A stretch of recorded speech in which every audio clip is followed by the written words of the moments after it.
It's the Opperman Report. And now, here is investigator Ed Opperman. Okay, welcome to the Opperman Report. I'm your host, Private Investigator Ed Opperman. You can get a hold of me at Opperman Investigations and Digital Forensic Consulting if you email me at oppermaninvestigations@gmail.com. Our archives are free at Spreaker.com. I do a live show there every Friday night, 8 p.m. And if you go there and just put in the name John Potash or Drugs as Weapons Against Us or Tupac, you'll come up with many, many shows I've done with the great John Potash. He had a film about 6 years ago called Drugs as Weapons Against Us. Award-winning film, excellent documentary film, and he just did a sequel to it that's even better, CIA Drugs Are Us. Mr. John Potash, are you there? Yes, thanks for having me on again, Ed.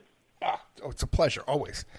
You can find John at johnpotash.com, and also you can find a link to the films here, drugsasweapons.com.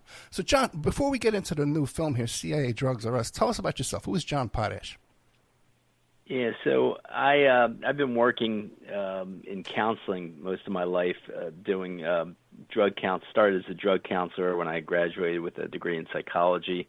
In 1989, I started as an addictions counselor, and then got my master's and started doing more counseling in other areas, and developed an expertise with trauma around after getting trained in EMDR, eye movement desensitization and reprocessing, which is, I think, the best technique for dealing with trauma, but also deal with many other psychological issues for people. And so I've been a psychotherapist for about 35 years or so now, and in my off time, as my avocation, I've been investigating different subjects. I wrote a number of articles, and then ended up publishing the book, The FBI War on Tupac Shakur and Black Leaders, in 2007.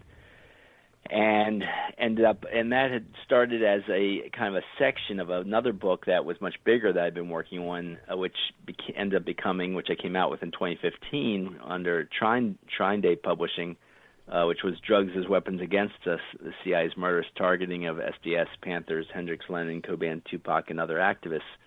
And you have that long subtitle just so that it beats the censors, and the terms get out there to many people so they can find the book, because there is a lot of censorship along the way. And so I made a very low-budget film about the Tupac book, The FBI War on Tupac Shakur and Black Leaders, and it's been republished as just The FBI on Tupac Shakur, FBI War on Tupac Shakur, State Repression of Black Leaders, and that's by Microcosm Publishing. But I also made the film, as you mentioned, of Drugs as Weapons Against Us, the CIA War on Musicians and Activists, and came out with that in 2019. Gravitas Ventures distributed that for me, and which I'm really happy about, and then came out with a film, Shots, about the pandemic with its, I argue, the origins in eugenics, and then came out with this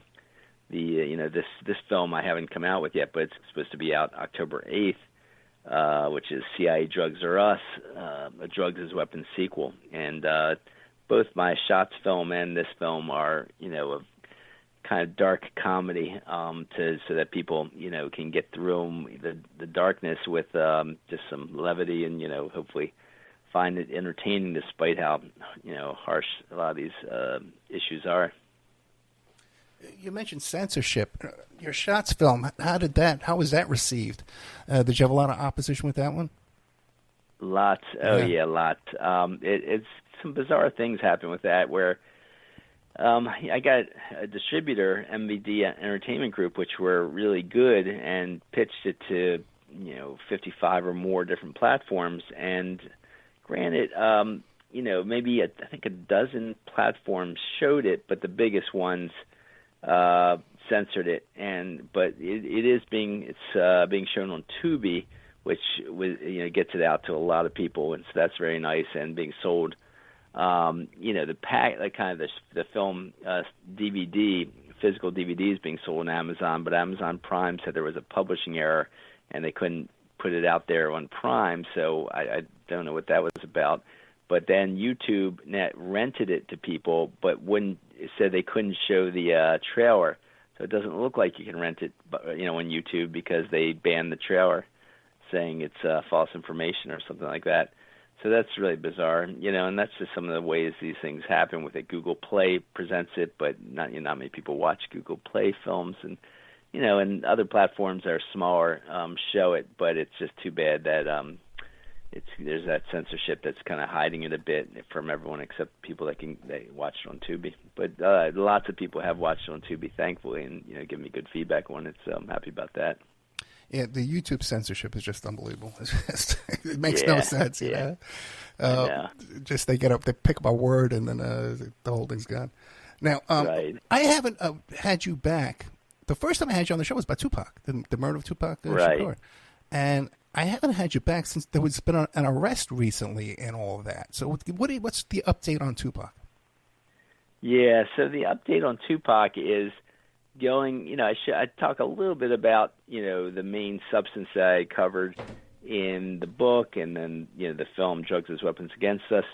But the updated stuff is this, this kind of ridiculous police arrest after, I guess, 2 decades or so, or more. I guess, well, it's been more than that. It's been almost 3 decades now since his death. And, the main guy I focus on, one of the main investigators, was a honest police officer, named Russell Poole, who was a high-level Los Angeles police detective, and he came to find that his fellow officers were involved in Tupac Shakur's murder, and that Biggie's murder was, they call, collateral damage to hide their murder of Tupac, and also make it look like some kind of East Coast West Coast rap war. But he ends up dying mysteriously, and I couldn't really get into this. I got into it in my latest version of the Tupac book, but the FBI warned Tupac Shakur, but I couldn't really cover it in my film. But what I did cover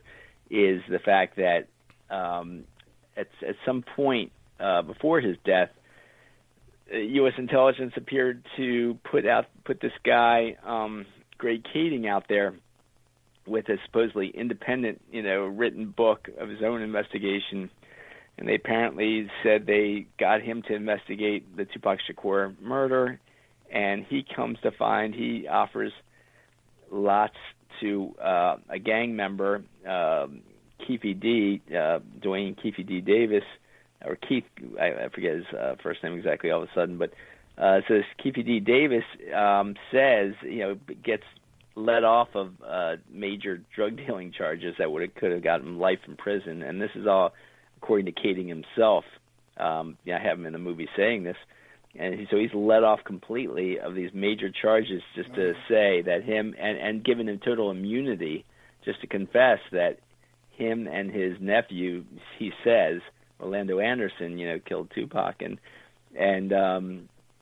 it's such a joke. I show Kading, I showed Poole telling that Kading was a disgraced police officer caught in court lying, and he never talked to Poole whatsoever in supposedly reinvestigating what Poole already investigated in this case and doing an honest investigation. And then, of course, you end up finding out that people catch him lying, about 2 major things, and so I show that in my film. And and Keefe D, what he says about the whole event is a total joke. It's just makes it virtually impossible for it to have happened. And so I just had to expose that, even though most of the public don't know what to believe at this point. Half the public probably may believe that Keefe D. Davis really did kill Tupac. But I think I'd like to think that a major portion of the public has read my work and knows, or seen or heard about my work at least, and knows that this is a joke cover-up. And I think a lot of the public does know that this is a joke cover-up, and that's why a lot of people just dismiss it. And your angle on this is more from the point of view of Afeni Shakur and Matula Shakur? It's the fact that, the family were incredible activists. The whole family, they'd worked with Malcolm X, and then they worked, were leading Black Panthers. They were leading the kind of the real fight against drugs and addictions with acupuncture. Right. And so, the FBI have gone after that family in a huge way, imprisoned Tupac Shakur, a great acupuncturist, revolutionizing acupuncture against addiction, and also targeted Afeni Shakur, the one-time Harlem Black Panther leader, for, under the FBI's counterintelligence program, which has been well documented in the FBI files, and activists stole those files and revealed this counterintelligence program against the Black Panthers. And, the FBI pretends to have stopped that program, but whistleblowers have said, like M. Wesley Swearingen said that in his own memoir in 1995, that program, that COINTEL program was still happening, at least until the 1990s while Tupac was alive. And so obviously showed the evidence that it was used against him, Tupac, because Tupac was joining his Black Panther extended family in trying to get the Bloods and Crips to call peace truces and turn on to activism. And for that, he was seriously targeted, and he was doing other activist things too. He was a one-time leader of a national group called the New African Panthers. He was a one-time chairman of that group, and that put him under the microscope of U.S. intelligence. And thus, that's why they attempted to kill him about at least 4 or 5 times before they were successful. And and his stepfather, Tupac Shakur, just released from prison on some totally bogus charges, some bank robbery charges, where he had no connection whatsoever, except that they were going to donate some money to him, allegedly. Spent his life in prison. He just passed away. He was released from prison and passed away? Yeah, it's very sad. The only reason they released him from prison, they didn't release him when his parole was supposed to be completely up. They kept him in prison anyway. And then finally, a judge released him, gave him what they call a compassionate release, because he was dying of cancer, and he was supposed to die within a month or two, and he thankfully got to live a little longer, 8 or 9 months, I think, more. But it's very sad, though, that he only gets less than a year out of prison after being decades in prison on what I believe is a false charge. So. Well, he had no connection to the actual crime. That's a fact. Yeah. Anyway, right. So back to CIA Drugs Are Us. Now, you cover so much material. Manson Family, the SDS, the Dave McGowan work. It's like a who's who of the Opperman reports. So many of our guests we've had on this show you talk about in this film. Why don't you take us through the thread? What are you trying to tell us with this film? What's the thread of all these stories? Yeah, the thread of the stories is basically how the CIA, through this Project MK Ultra, which is a huge umbrella project with 149 sub-projects, used drugs to manipulate the masses. And basically, in some ways that might be most interesting to certain people is that they kind of manipulated musicians with drugs in order to try to get them to popularize the drugs. And sadly enough, when they threatened to become sober and promote, activism, anti-war activism and anti-racist activism, some of these musicians were murdered, I believe, by U.S. intelligence. And I show that with a thread of Tupac Shakur, but also John Lennon and Kurt Cobain. And so now with the activists, I focus on, I also focus on the kind of fake U.S. intelligence undercover possible musicians, and with some of the stuff that Dave McGowan pioneered first with the Laurel Canyon scene, and how they would use these Laurel Canyon parties with these musicians that were in the families of the military and in the families of these oligarchs, the wealthiest oligarchs in our country, gave them huge prominence, and then had them have constant sex and drug parties in the Laurel Canyon scene of Los Angeles in the 1960s and 70s, and try to introduce drugs, heroin, cocaine, LSD, and other drugs to tons of celebrities, whether it be actors and musicians, to get them to promote drugs to the masses. And that's basically just to kind of manipulate the masses in general more, but also to sideline activists, hurt people's lives so that they can have more control over people when they're either addicted or brain-addled from some of the drugs that hurt their minds, or, just have them under the thumb of the law and things like that. So that use of drugs as weapons against us is the theme throughout, and so it goes through there. Now, also overlapping, this movie, as opposed to drugs as weapons against us, gets more into the brainwashing aspect of things. And brainwashing sounds like sci-fi, but it's really just using drugs plus hypnosis to, manipulate someone's mind. And so there's, I use CIA documents that discuss this and their success with this, even though they pretend like they weren't successful with this. Loads of research shows they were. And so that gets into the Manson family. And so Tom O'Neill was a mainstream reporter for, I think it was Premier Magazine, when he came out with a cover story on the Manson Revisited.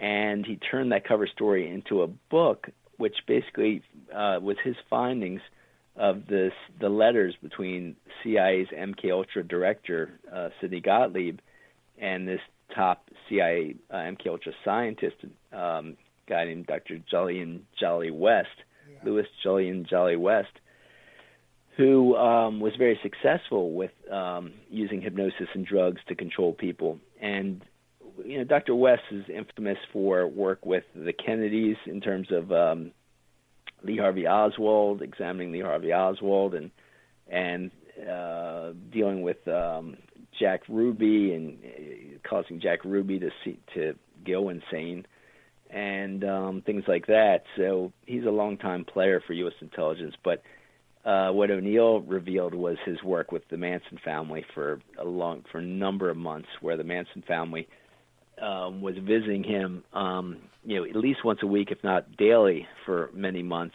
at the Haight-Ashbury Free Clinic. So I have a lot on that. And how I have a friend who's a listener to the show who was she used to babysit for the people who ran that Haight-Ashbury Clinic, and they also had a daycare center. Did you know that? Oh God, that's crazy. Daycare center as well. That's ridiculous. That's crazy. Yeah, because they had a CIA agent. I have in my film a CIA agent saying that the Manson family was getting LSD out of the Haight-Ashbury Free Clinic. And so Dr. West had an office in the Haight-Ashbury Free Clinic, seeing them every day there. So it was really crazy. But the Manson family also was part of the Laurel Canyon drug and sex parties from 1968 onwards. And so they were living at Beach Boys drummer's house for at least 6 months, for example. And part of trying to push acid and other drugs on tons of celebrities. That fellow, the young man who took the picture of John Lennon with Mark David Chapman, the last photograph of John Lennon alive. When you hear about this guy's background, he wanted to be a police officer. That was his dream, was to be a police officer. He was working as a security guard at the time. They call him today a photographer because he says, well, after I took that picture of Lennon, people like the Beach Boys wanted me to go visit them and be their photographer. Okay? So, there's so much. Yeah, right? Right? Oh, by the way, too, you talk about the great work of Dave McGowan. God bless him, man. Rest in peace, my friend. Yeah. And he always talked about how Jim Morrison, how his father was the admiral at the Gulf of Tonkin incident. I interviewed Jim Morrison's brother-in-law. Now, do you know he was mixed up with all those spooks and hitmen that were working for Larry Flint? Wow. Right. I didn't know there was loads of spooks and hitmen working for Larry Flint, but that's interesting. Oh, hell yeah, man. A guy saw a Process Church hitman, Bill Menser was a Larry Flint guy. And also Mitch Warbell, Gordon Novell, all these spooks and hitmen were working for Larry Flint. But the thing is, too, is I found out that Morrison was very close to the admiral right up until his death. They weren't estranged in any kind of way. They were still very close. Yeah. They were still very close. Yeah, it totally makes sense. Yeah, people that may not realize the admiral we're talking about is the one that started the Gulf of Tonkin incident, that started the Vietnam War. And so I get into that not only for Jim Morrison and so many musicians being kind of intimately used to promote drugs to the masses, but the fact that the Vietnam War, I showed the evidence that was for the kind of the Golden Triangle region of Vietnam, where the best opium, poppy fields are to make opium and heroin, Right. and of course have all that evidence of how the CIA and U.S. intelligence got the heroin from that area into the United States, and also used it to manipulate soldiers to keep them, fighting for them and stuff like that, and but mainly brought into the United States into communities of color and just in the United States in general to promote, just get addictions more, prevalent in the U.S. to control communities easier. And so, of course, it's the use of drugs for social control and to make a lot of money off it, because they made a ton of money off it, too. There's a large portion of your film, too, deals with the Weather Underground and infiltration. What do you, looking back at this, what do you think? Was it created by intelligence forces or infiltrated by intelligence forces? Well, it's a mix, I think. Yeah. To me, I mean, Students for Democratic Society was probably the best anti-war organization, in terms of like student organizations ever in the United States. They were 100,000 strong, hundreds of chapters, I believe, around the country. And here, the best and the brightest rose up in that group, such as Bernadine Dohrn, who's the main person I focus on in the film, but also Mike Klonsky, who came out of Columbia SDS, and even people like Mark Rudd, who I talk about in the film, who sadly enough got dosed by an undercover FBI agent, George Demerly, and his crazies. But all these guys were doing great work before they got dosed or influenced to just start taking acid, LSD or acid, and it's just a real shame that the undercover agents really just basically manipulated the leaders of the group, like Dohrn, sadly, because she was a great organizer, great organizer, and probably is just a great mind again. But during that time, she was highly manipulated, and so they effectively got SDS broken up. Now there was tons of infiltrators throughout SDS, sadly enough, with progressive labor, and even New York Times admitted, I show in the film that they had at least one undercover agent in every chapter of the country, of SDS in the country, one infiltrator. And so they effectively break up SDS, and it really looks like that, these two particular undercover agents and others that were with them kind of wrote up the idea of forming the Weathermen. They wrote up the Weatherman Manifesto, and some Pulitzer Prize-winning writers who were researching this said that this one writer of the manifesto, this guy I believe his name was William Mellon or whatever. Right. I forget that was his first name, but Mellon and Bill Ayers, wrote this manifesto, started the Weathermen, and convinced, and they had loads of people with them at Michigan SDS that sadly enough really divided Michigan SDS, and they were acting like thugs, and Bill Ayers just showed all kinds of horrible behavior that made him appear to be an undercover agent for his billionaire father. And then when you look at his relationship later on with Obama, CIA product, it makes you wonder even more. Yeah. Now, I, of course, don't go into anything about Obama. I've heard these things about Obama, and I tend to believe them, but I just don't know for sure, of course. But Bill Ayers himself has shown just so. I just document as much time as I have in the film to show it. The evidence of him being an undercover agent, at least the evidence of it, I can't be sure, of course. And then, starting the Weather Underground, manipulating the people in it. Now, the people in it, I think, were more, like Bernadine Dohrn was very sincere and sincerely did some good work as part of the Weather Underground to try to, go against the Vietnam War and stop the Vietnam War, stop, millions of people dying in the Vietnam War and all that. And I think there was a lot of sincere people in the Weather Underground. Now, they it might look like they started the bombing of institutions to stop the war, but really other activists around the country started the bombing of institutions to stop the war, and they just were the most famous people that were part of doing that. And but I think that was a sincere, just different tactic after trying so many other tactics to stop the Vietnam War and trying so many other different tactics to support the Black Panthers. But it did divide a lot of people. It really did, it did some good and some bad. I think overall it did a little more good than bad, possibly, but it's hard to know for sure. It's the key is though that they were definitely, these undercover agents definitely manipulated Bernie and Dorn to help break up SDS, and that was a massive blow for the anti-war movement. So that stopped.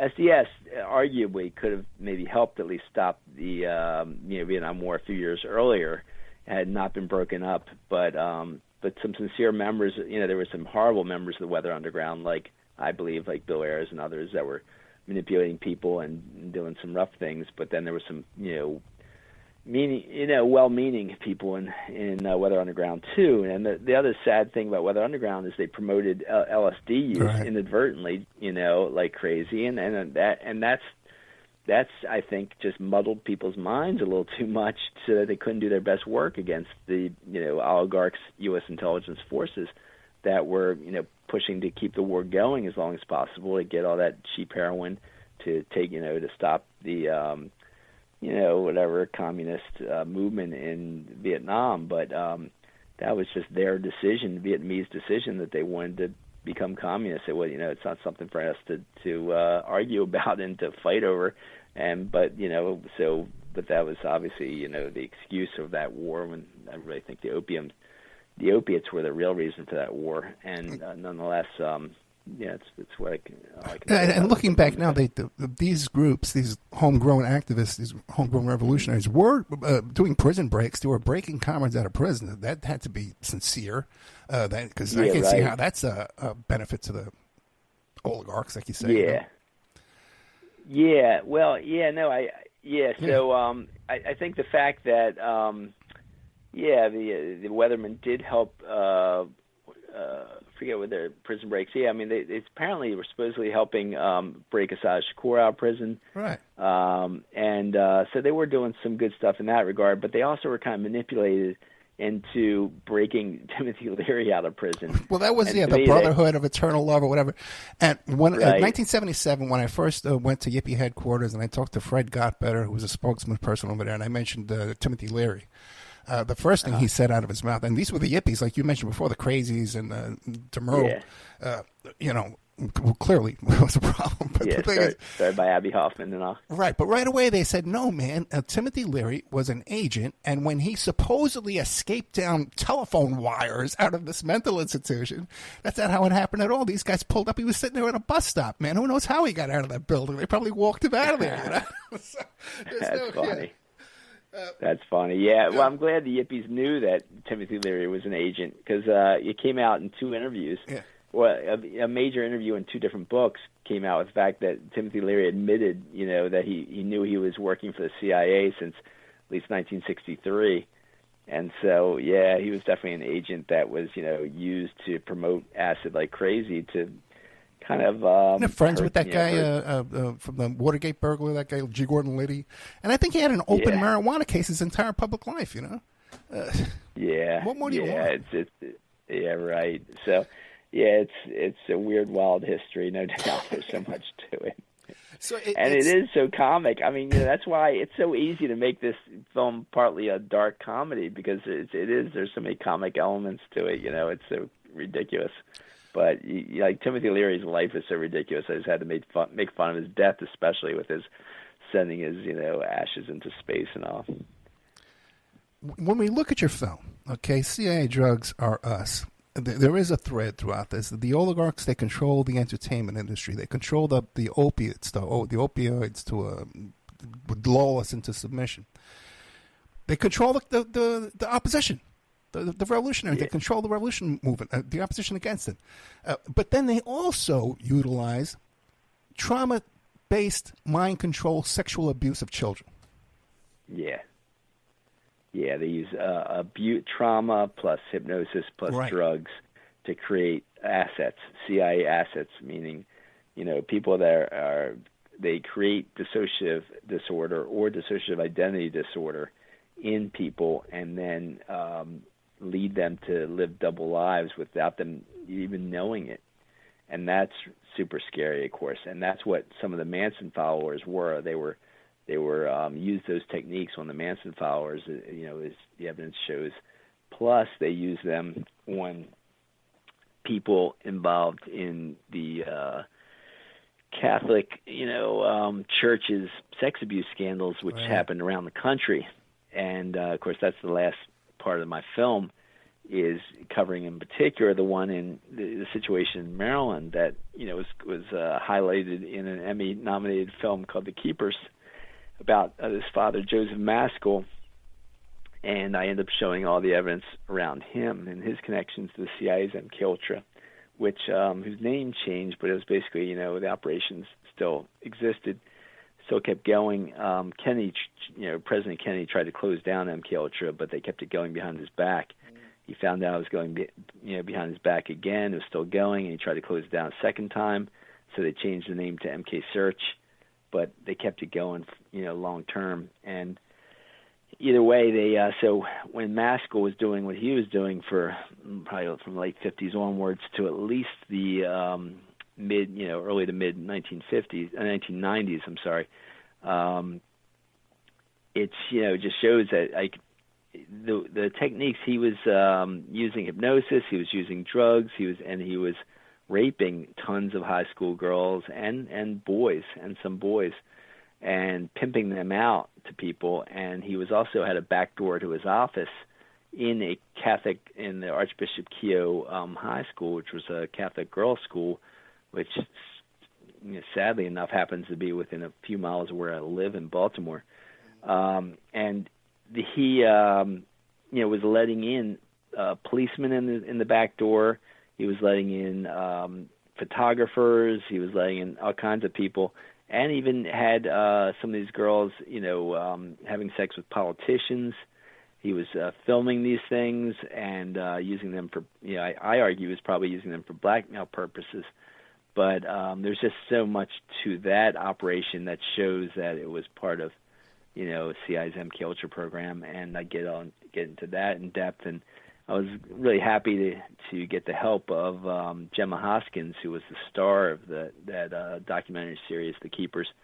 With her, in 2017 when they first came out, I just kind of saw it, thought it was a great documentary, but there was just something lacking there. And what I did is I just contacted Gemma Hoskins, and she was a citizen investigator in the film, who was the main thread of the whole film, and they showed her investigating everything that happened. And she graduated from Archbishop Keogh High School in 1969, and her favorite teacher was Sister Kathy Sesnick, who the film was also about, because when Sister Kathy Sesnick found out about Maskell from all these her classmates, her students who were, getting abused by Maskell, she tried, threatened to come out with it all and stop it, and she was murdered. And so Gemma Hoskins had Sister Kathy Sesnick as a teacher in 1969, and then ended up investigating it with the Keepers. But so 2017 when it came out, I sent pages of a book called The CIA Doctors by a psychiatrist who was very well recognized in the field for his work. And I said, I believe that this is actually, Maskell has so much power and is so untouchable because he's doing work with the CIA. And here's some pages from this CIA doctor's book that can show some of the evidence of his techniques were also being used by the CIA's MKUltra.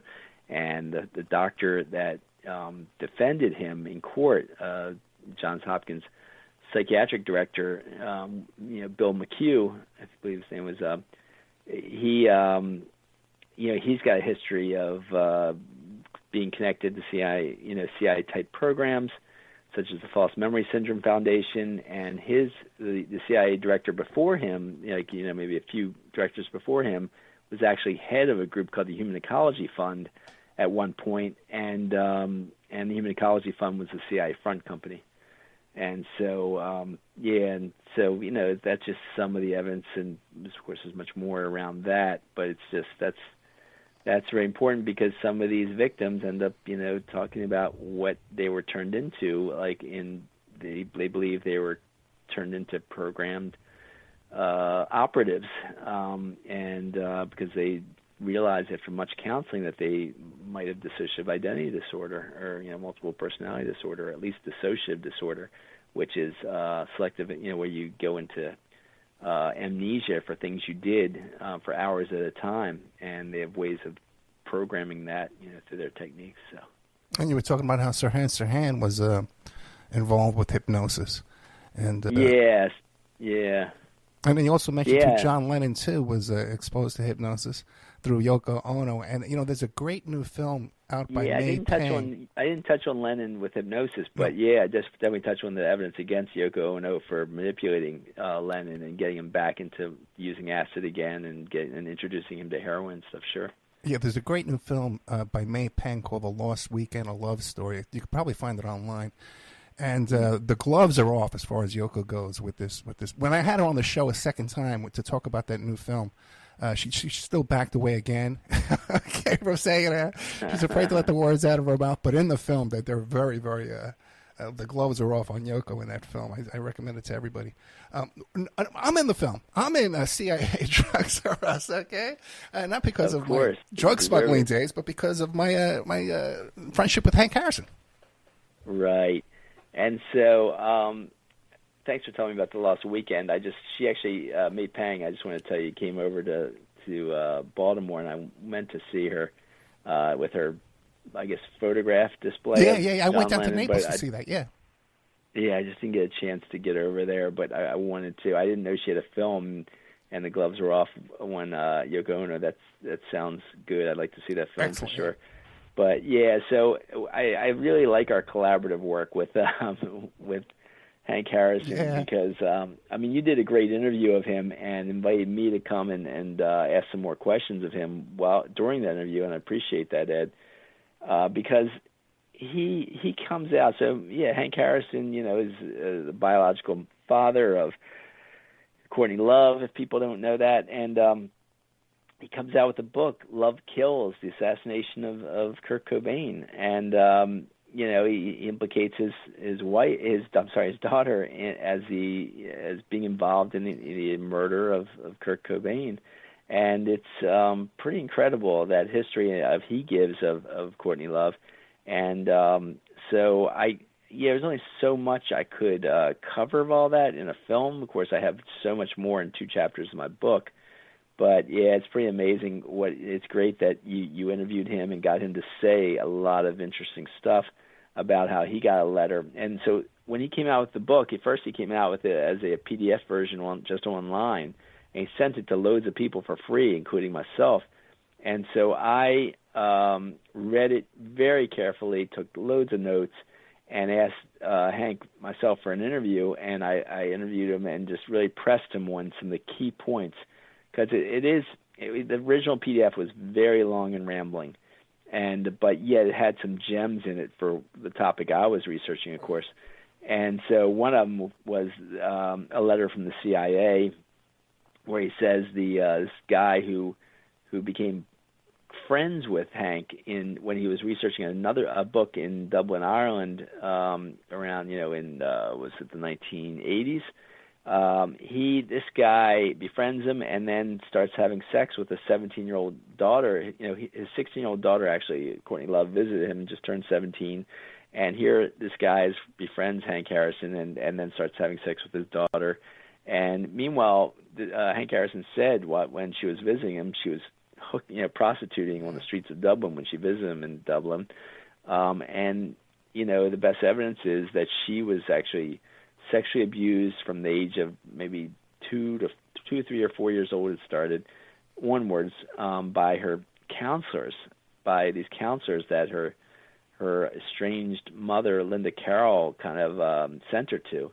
And she says her counselors were also giving her all kinds of psychohypnotic drugs. Now, this is more in depth in my book, but in the film I mentioned some of that. And And then, Hank Harrison said that she turned into a serious, heroin addict, and he couldn't, and was prostituting herself, and then a CIA agent, he didn't know he was a CIA agent at the time, but a guy who befriended him starts leading Courtney Love over to London, where she brought 1,000 hits of very strong acid and passed it out to loads of musicians in the rising scene in different areas of England, Liverpool and all that, to people like Adam Ant, people probably know Echo and the Bunnymen, and different other groups, the Pogues.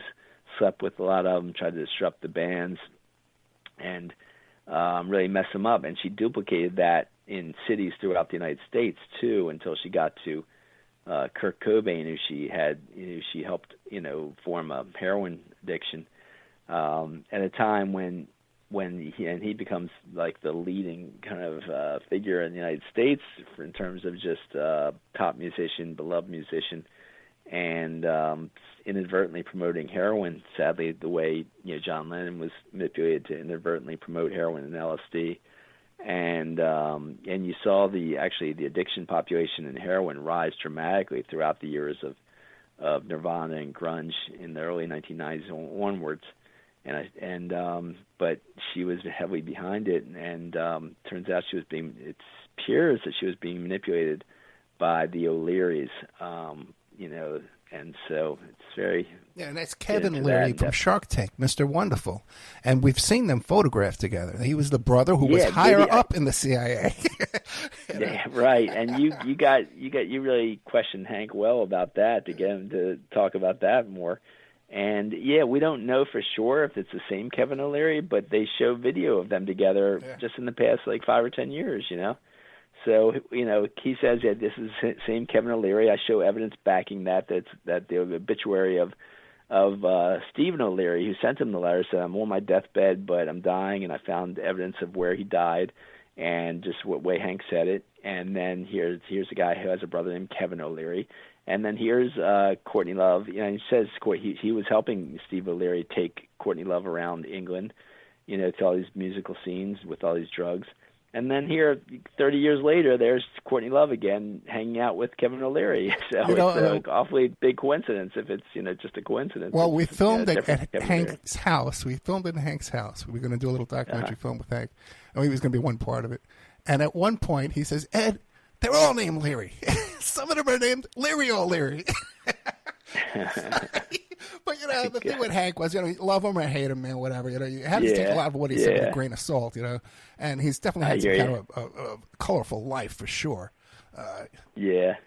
So that's why I couldn't use a lot of his book, but the parts of his book that I could find backing documentation, I show that backing documentation in the film, And connections to all the same people, the Merry Pranksters, the Grateful Dead. He dated one of the Manson women, okay? He showed me a picture. Wow. Yeah. Wow, jeez. I know, man. It's like crazy. Crazy is one way to put it, man. Oh, and also, too, then you highlighted her connection to Jeffrey Epstein. She is in the Jeffrey Epstein address book. Right. One of the few women in the Jeffrey Epstein address book that the housekeeper for Jeffrey Epstein, the house manager, said had direct evidence, and saw the sexual abuse of young kids taking place, and so he circled he had hundreds of names of super influential, powerful people around the country, but only a few dozen, he circled that said these people had direct knowledge of this abuse going on, and she was one of the few women of all those dozens, circled that had the direct knowledge. The house manager for Epstein said. Oh boy! What about this group? I found it interesting. You talk at the end about this group called MAPS. Yeah, so it's a multidisciplinary association of psychedelic studies. And I show the evidence that that's just a latter-day Human Ecology Fund, which was the CIA front group. And the Anthropology Today has a long article talking about how Human Ecology Fund was a CIA front group promoting, all these drugs. And here comes MAPS and the Hefter Institute as two basically new versions of the Human Ecology Fund. And the evidence supports that there's They're doing the same thing that the Human Ecology Fund was doing. They have the same funders. The Rockefellers were heavily funding the Human Ecology Fund, that CIA front group, for the MKUltra, experiments. And now MAPS and Hefter are getting loads of Rockefeller money and other billionaires' money to do the same thing, to fund, use of LSD and other drugs like MDMA, ecstasy or Molly, it's called, on the street, at these, different universities around the country, such as Columbia, Hopkins, Harvard, et cetera, to promote, say, hey, it's a great new technique for treating PTSD, or it's great for treating depression, or everything else. And thankfully, the FDA finally did something right and good in saying that their advisory panel said that MDMA in the experiments should not be legalized.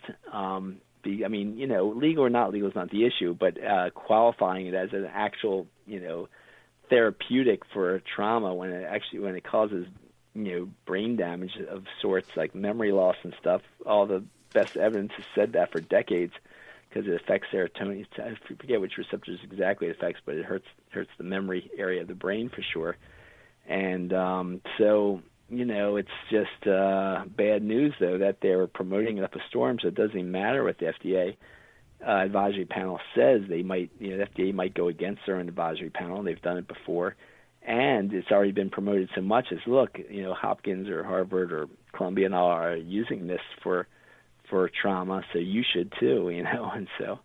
Right, and in your film, you start off with the opiate trade, and when you see how big that opium factory was, you really, it totally changes your perception of this. And then when we saw that big heroin factory in Afghanistan get bombed during Trump, and you saw how big this thing was, it was like bigger than a Walmart. It was huge. But you say about how this opium money went to create these colleges like Columbia and Harvard, correct?